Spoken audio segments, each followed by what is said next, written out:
వేదకాలం నాటి విద్య. ప్రాచీన కాలాన్ని మనం చరిత్ర తెలియని రోజుల నుంచి 12వ శతాబ్దం వరకు అని చెప్పుకున్నాం. ఈ కాలం చాలా పెద్దదిగా ఉండటం వల్ల సులభంగా గుర్తుంచుకోవడం కోసం దాన్ని క్రింది 4 ప్రధాన కాలాలుగా విభజించుకోవడం అయినది. అవి చరిత్ర తెలియని రోజుల నుంచి క్రీస్తుపూర్వం 1000 వరకు వేదకాలంగాను, క్రీస్తుపూర్వం 1000 నుంచి క్రీస్తు శకం 500 వరకు ధర్మశాస్త్ర కాలంగాను, క్రీస్తు శకం 500 నుంచి 1200 వరకు పురాణ కాలంగాను చెప్పుకోవచ్చు. ఈ కాలంలో సారూప్య లక్షణాలను కలిగిన వేదకాలం, ఉపనిషత్తుల కాలాలను కలిపి వేదకాలంగాను, ధర్మశాస్త్ర కాలం, పురాణ కాలాలను కలిపి వేదకాలానంతరంగాను వర్గీకరించి విద్యా విధానాన్ని వివరించడమైనది. భారతదేశ చరిత్ర, సంస్కృతి వేదకాలంలోనే ప్రారంభమైంది అని అనేక మంది చరిత్రకారులు వివరించారు. వేదం అంటే జ్ఞానం. వేదం అన్న పదం విద్ అన్న మూల ధాతువు నుంచి ఆవిర్భవించింది. విద్ అంటే తెలుసుకోవడం, టు నో.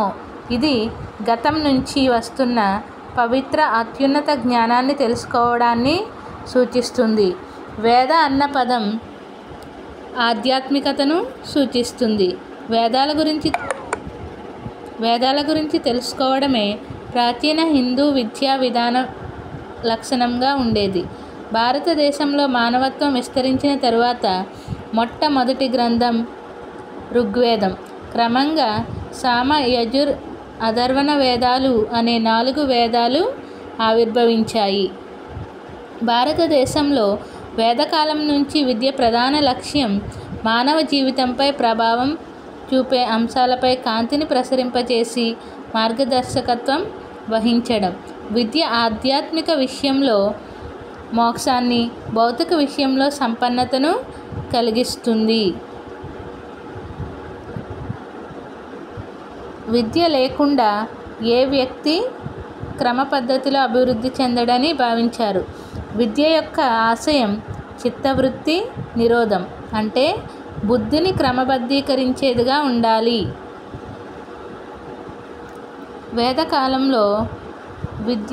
వేదకాలంలో విద్య అంతిమ లక్ష్యం మోక్షాన్ని పొందడం.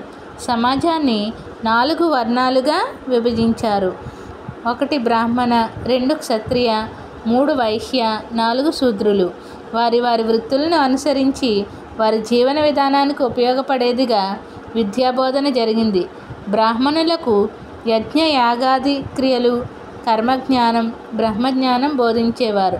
క్షత్రియులకు రాజనీతి శాస్త్రం, యుద్ధ విద్యలు, ధర్మరక్షణ, దేశరక్షణతో పాటు ధర్మశాస్త్రాలు బోధించేవారు.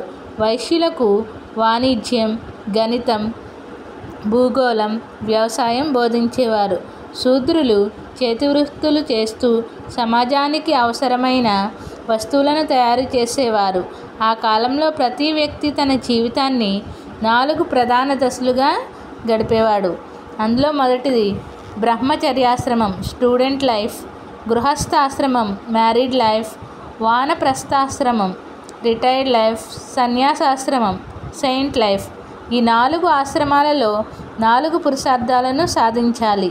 ధర్మ, అర్థ, కామ, మోక్షాలు అనేవి చతుర్విధ పురుషార్థాలు. వీటన్నింటిలో ధర్మం ప్రధానమైనది. విద్య వ్యక్తి ఆశ్రమ ధర్మాలను నిర్వర్తించడానికి, చతుర్విధ పురుషార్థాలను సాధించడానికి దోహదపడేదిగా ఉండాలని భావించడం జరిగింది. విద్యార్థి దశ ఉపనయనంతో ప్రారంభమవుతుంది. గురువు విద్యార్థి చెవిలో గాయత్రీ మంత్రాన్ని ఉపదేశించడంతో ఉపనయన కార్యక్రమం జరుగుతుంది.